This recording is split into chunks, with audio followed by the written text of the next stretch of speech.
Hi, I'm Jeff from New York. Please like and subscribe.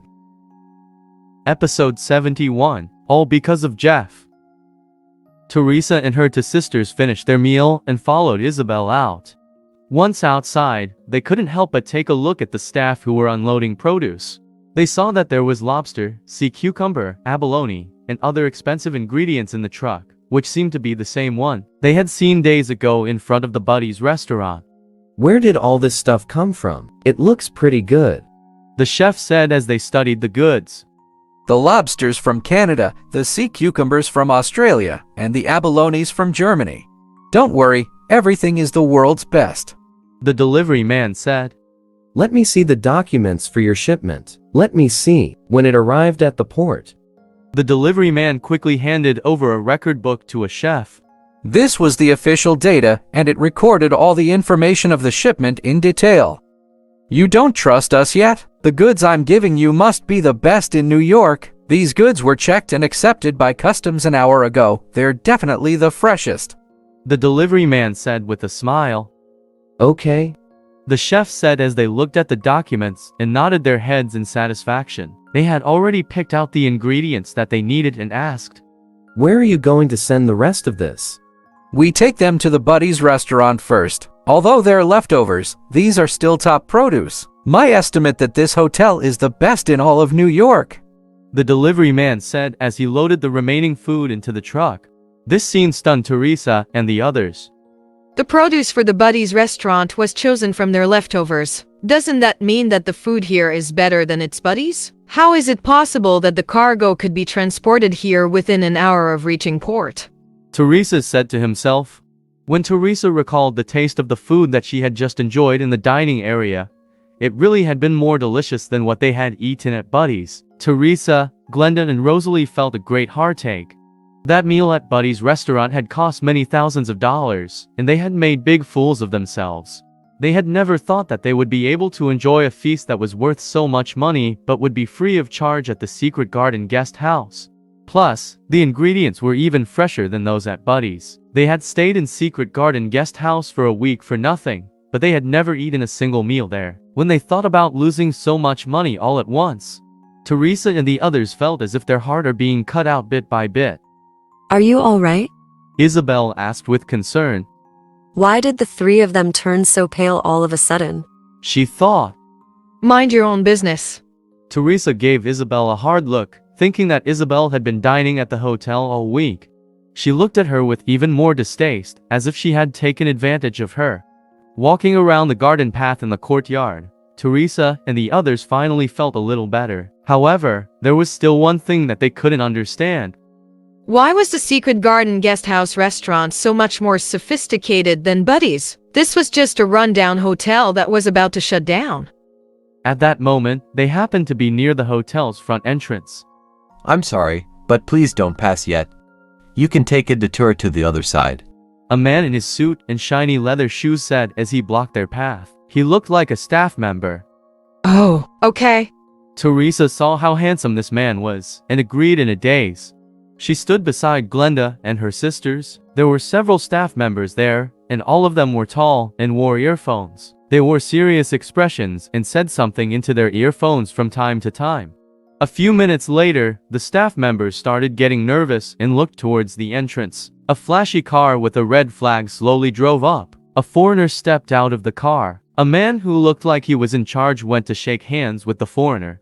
After exchanging a few pleasantries with the translator, the man in charge invited the foreigner to enter through the Secret Garden guest house's gate. Surprisingly, there were also a few reporters following behind them with cameras.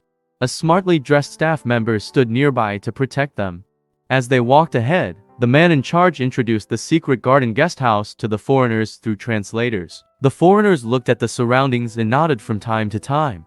As they passed by Teresa and the others, they heard the man say, "This hotel is specially designed to receive the most respected guests. We've previously received the Secretary of State for Finance, the Chancellor of the University of Oxford, and the head of the United Nations Educational, Scientific, and Cultural Organization." The foreigner nodded and spoke in a foreign language. The translator quickly said, Minister Wang Fang said that he is honored to be able to stay in a place where so many distinguished people have stayed. He hopes that this trip to New York can attract more investment for El Salvador. As the group spoke, they walked toward a large conference room by the courtyard. Teresa and the others were shocked when they heard their words. What kind of hotel was the Secret Garden guest house? They've even received powerful people, such as foreign ministers and chancellors. They wondered, thinking about how the receptionist had reminded them that they must leave their room, as well as the top ingredients in the hotel's dining area. Teresa felt more and more that the Secret Garden guest house was not as simple as they had imagined. Teresa opened her phone and searched for information about the hotel. From the internet, they saw the results. The sisters were completely dumbfounded. The words almost blinded them. They were actually staying in one of the top hotels in the world. It was no wonder that they were not able to extend their stay in the room, and that the food was even better than its buddy's restaurant. Everything made more sense. This was a place that had received countless nobles and dignitaries. Ordinary people, even if they had money, wouldn't be able to book a room there. Yet these ladies from a small city had stayed there for a week. If they had known earlier, they would have felt better there. It was a pity that they had to leave the next day. Teresa's gaze shot toward Isabel as if she was a hungry dog that had seen bones. Her eyes lit up. I'm go back first.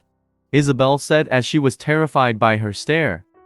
Don't go, Isabel. Are you leaving tomorrow as well? Teresa asked as she moved closer to her. Jeff has already helped me pay. I can stay here for a few days. Isabel said in a low voice. She felt that Teresa and the others were like hungry wolves. Their eyes were red, and they could eat her at any time. Isabel, let your daughter's boyfriend help us out for a few more days. We want to stay here to keep you company. Teresa had changed her way of addressing her. She definitely couldn't use Jeff, so her only hope was Isabel. Isabel, please help us talk to Jeff. Did you forget that we were the ones who gave you the plane ticket? Said one sister. I believe Isabel will definitely help us renew our room since we came to New York together. Said another sister. The three sisters really wanted to stay for a few more days. After staying with so many great people, they'd be able to benefit from their spiritual energy. At the same time, they could boast to their friends and relatives and become the center of attention. All right. Isabel wasn't the type to fuss about it, so she agreed. She gave Jeff a call asking him to get a new room for Teresa and the others. Previously, Lelaine had told her that Jeff's family background was also pretty good. At that time, Isabel didn't really believe it. But she believed it now. However, Isabel didn't know how big his family was, so she had to ask Lelaine about it when she had time. Thank you, Isabel. Take care. After Teresa and the others respectfully escorted Isabel to her room, they strolled around the courtyard knowing that this was such an important hotel. They even felt that the hotel's bathroom was more fragrant than the flowers outside. The three sisters walked around and took fancy photographs, which would be evidence for their later claims that they had been to this hotel. After 2 hours of photographing, they finally returned to their rooms with satisfaction. I didn't expect Jeff to be able to get a room at a great hotel. Now that I think about it, that kid is quite handsome. Glenda said as she sat on the bed and looked at the photo on her phone. At first, I saw that he was poorly dressed and didn't have a watch. I thought it was a pauper with a poor woman like Lelaine. But now it seems that he isn't that simple. Replied Rosalie. I'm rich myself, but I've just asked how much it costs to stay here for a night, and it's more than $20,000. Who could possibly have afford to spend that much money? Glenda said. Teresa pondered and said, Don't forget this is a particularly exclusive hotel. It's impossible to book a room without status. Yeah, I think it's strange now. Think about this. Why did manager Kim treat us so courteously on our first day at Buddy's restaurant? It must have been out of respect for one of us. At first, we all thought it was Steve, but it doesn't look like that's the case after what happened today. Rosalie analyzed calmly. Only Jeff. Teresa paused, then continued. I didn't think that Jeff would hide himself so well at such a young age. That's right. Which of the normal rich kids are arrogant and cruel? How many of them can be calm and collected as he is? It seems like this Jeff is no ordinary wealthy man. This kind of person is very powerful. He will definitely be very successful in the future. Glenda said, and the other two nodded in agreement. If only Andrea could be with Jeff. It seems like Isabel and her daughter still don't know that Jeff is from a top family. This is an opportunity. Teresa began to scheme, That's right. In front of Jeff, Steve is nothing. said one sister. I'll tell Andrea, although the chances are slim. But if I don't give it a try, I'll regret it for the rest of my life. Teresa said with a serious look in her eyes. August 2023. Top Super Thanks purchasers. Thank you so much.